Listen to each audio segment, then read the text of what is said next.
안녕하십니까. 텍스솔루션부 부동산 연구소 최상도입니다. 오늘은 최근 다양한 부동산 시장 이슈에 대해서 말씀드릴 텐데요. 아마 얼마 전까지만 해도 부동산 시장이 잘 나갔던 걸로 기억하시는데 요즘 왜 갑자기 부동산 시장이 안 좋을까 고민이 많으실 것 같습니다. 그래서 그런 고민들, 어떤 이슈들이 부동산 시장에 최근에 있는지, 그리고 더불어 4분기 부동산 시장 어떻게 관전해야 되는지, 관전평에 대해서, 관전 포인트에 대해서 말씀드리도록 하겠습니다.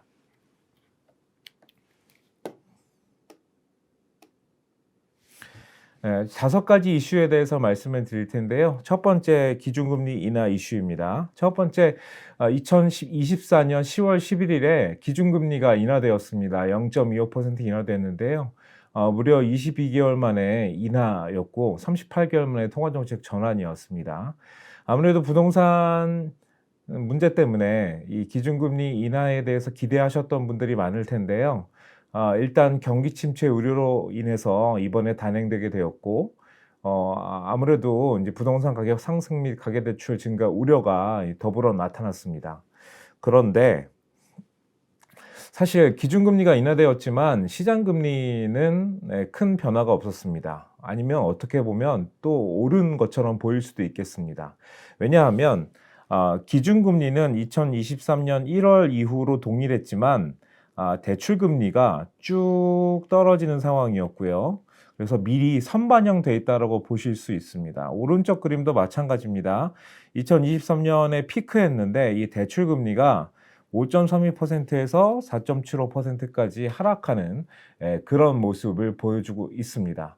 그래서 기준금리가 인하됐지만 실제로 피부에 느끼시기에는 좀 어려우실 것 같습니다.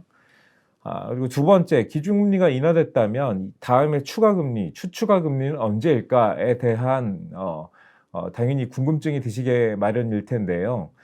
내년 1월까지는 추가금리가 인하 없을 것이라고 10월달 금융통화위원회 때 6명의 위원 중 5명이 말을 했습니다.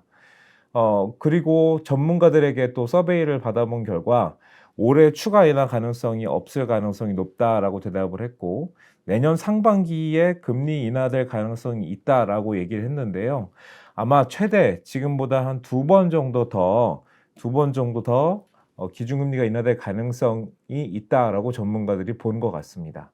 그래서 기준금리가 인하됐지만 막상 그 영향이, 그 효과가 부동산 시장에 크게 없는 것 같고요. 상반기 가계대출이 크게 늘면서 정부가 7월 초부터 가계대출 규제를 시작하게 됐는데요. 9월 말 은행 가계대출 잔액은 1135.7조 원이었습니다. 매우 크게 늘어났는데 올해 9월까지 주담대는 46.4조 원 증가했고, 22년 같은 기간 14.7조 원, 또 23년 같은 기간 35조 원보다 매우 많은 그런 규모로 늘어났습니다. 그러다 보니까 정부가 규제에 나설 수밖에 없었는데요. 정부는 주소권 주담대에 대해 스트레스 금리 1.2%포인트를 적용하고, 또 모든 가계 대출에 대해서 은행권에 DSR을 개선할 것을 요청했습니다. 그리고 관리 목적의 이 DSR을 25년부터는 경영관리 목표에 넣어라라고 이제 요청을 한 상태입니다. 게다가 또 DSR 적용 범위도 확대 검토 예정에 있습니다. 또 민간은행 분야도 역시 정부와 마찬가지로 가계부채가 더 이상 늘어나는 걸 막고자 대출 규제에 나섰는데요. 7월부터 주담대 금리를 20여 차례나 인상을 하게 됐고, 또 보수적 DSR 산정을 통해서 가계대출 한도도 줄이는 모습입니다. 그리고 수도권 주담대의 경우는 대출 기간 최장 30년으로 축소가 됐습니다. 이렇게 엄격해진 정부와 은행권의 가계대출 관리로 인해서 아무래도 부동산 시장이 위축될 수밖에 없는 상황에 있었고요. 게다가 9월 1일부터 스트레스 DSR 2단계가 시행이 됐습니다. 이번 2단계에는 기존의 1단계에서 포함되었던 주담대 말고도 신용대출이 추가적으로 포함이 됐습니다. 그러다 보니까 연봉 1억 원, 소득 1억 원 차주의 경우는 6.3억 원에서 5.74억 원으로 약 5,600만 원이나 줄어드는 대출 한도가 줄어드는 그런 결과를 낳았습니다. 사실 일반 은행의 대출도 늘었지만 2023년과 2024년에 주담대 대출에서 정부에서 해주는 정책 대출 비중도 매우 높았습니다. 그래서 정부에서는 이 정책 대출에 대해서도 여러 가지 규제 방안을 내놓고 있는 상황입니다.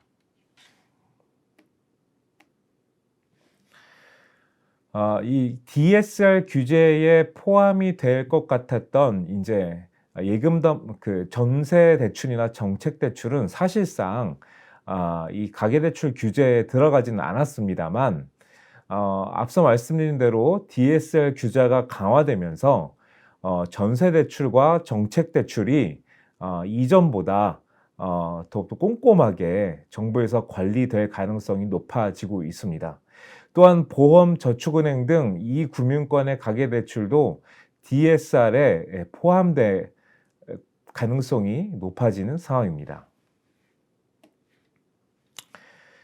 전세대출 같은 경우에는 2017년 66조 수준이었으나 2021년 184조까지 크게 늘었습니다.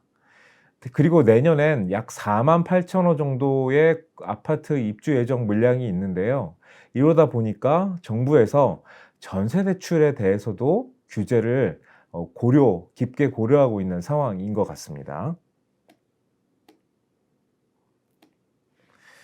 게다가 이러한 가계대출 규제로 인해서 부동산 매수자들의 심리가 얼어붙고 있습니다. 왼쪽에 KB부동산 매수 우위 지수를 보면 9월 기준 서울 매수 우위 지수는 57.7로서 100이 넘으면 매수자가 더 많다는 상황인데요. 100이 안 됩니다. 그러므로 매도자가 더 많다라는 상황에 있고요. 7월 이후에 매수 우위 지수가 지속적으로 하락 중에 있습니다. 오른쪽의 전세 수급 지수도 마찬가지로 상승세가 최근 멈춰진 상황입니다. 심리지수가 많이 부정적으로 바뀌었다라고 했는데요. 역시 KB부동산에서 발표하고 있는 매수 심리지수 중에 하나가 바로 매수자, 매도자 동향입니다. 파란색의 매도자 많음 그래프를 보시면 최근 들어서 매도자가 다시 많아졌고, 또 주황색 그래프를 보시면 매수자가 이전 1분기 수준으로 크게 떨어진 모습들을 확인하실 수 있습니다. 오른쪽 그림을 보시면 서울 매매 거래 동향을 확인하실 수 있는데요.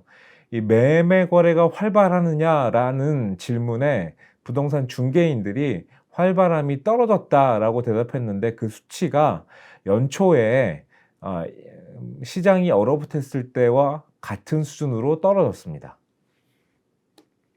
아무래도 대출 규제가 많아지고, 그 다음에 기준금리가 인하됐지만 대출 금리도 여전히 높은 수준이다 보니까 아무래도 이제 매매 매물도 동시에 늘어나고 있는 상황입니다.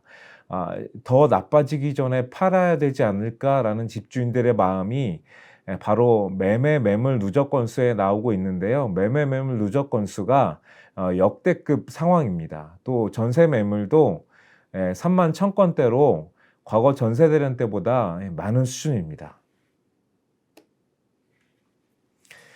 마지막으로 아파트 거래량이 크게 줄고 있다를 좀 말씀드리고 싶은데요. 작년과 똑같은 상황이 올해도 연출되고 있습니다. 2023년 가을 부동산 가격이 정고점을 회복하고 특례 보금자리론 신청 요건이 강화되니까요. 9월 이후부터 거래량이 크게 줄어들었습니다. 마찬가지로 올해 7월, 8월 크게 거래량이 증가됐었는데요. 9월 이후부터 역시 가계대출 규제가 심화되고 아파트 가격이 정고점을 넘어서고 신고가가 나오니까 거래량이 크게 줄어드는 모습이 작년과 똑같이 보여지고 있습니다. 이 작년과 올해의 공통점은 실수요자들에 의해서 움직인 시장이다. 그리고 정부의 정책 대출로 인해서 움직였던 시장이다라고 볼 수 있는데요. 향후에 정책 대출이 어떻게 될지, 그리고 가계대출 규제가 어떻게 될지에 따라서 거래량이 더 늘어날지 아니면 지금처럼 계속 줄어들지 결정될 것 같습니다. 예, 4분기 주택시장 관전 포인트에 대해서 마지막으로 말씀드리겠습니다. 방금 말씀드린 대로 가계대출 관리의 지속성 여부를 꼭 확인하셔야 될 것 같고요.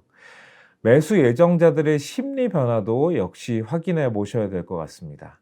그리고 연말이다 보니까요, 뉴 부양책, 부동산 부양책이 새로운 것이 등장하는지에 대해서 확인을 해 보셔야 될 것 같고요. 앞서 말씀드린 대로 사상 최대 수준인 매물이 전세로도 바뀔 수 있는지 이런 것들을 확인해 보셔야 될 것 같습니다.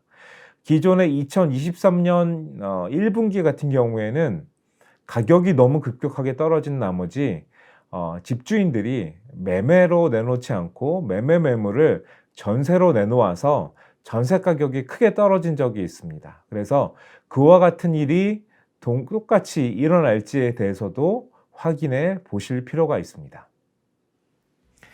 예, 오늘 여기까지 모든 말씀을 드렸고요. 부동산에 대해서 말씀드린 부동산 상황에 대해서 더 궁금하신 점 있으시면 댓글로 질문 주시기 바랍니다. 감사합니다.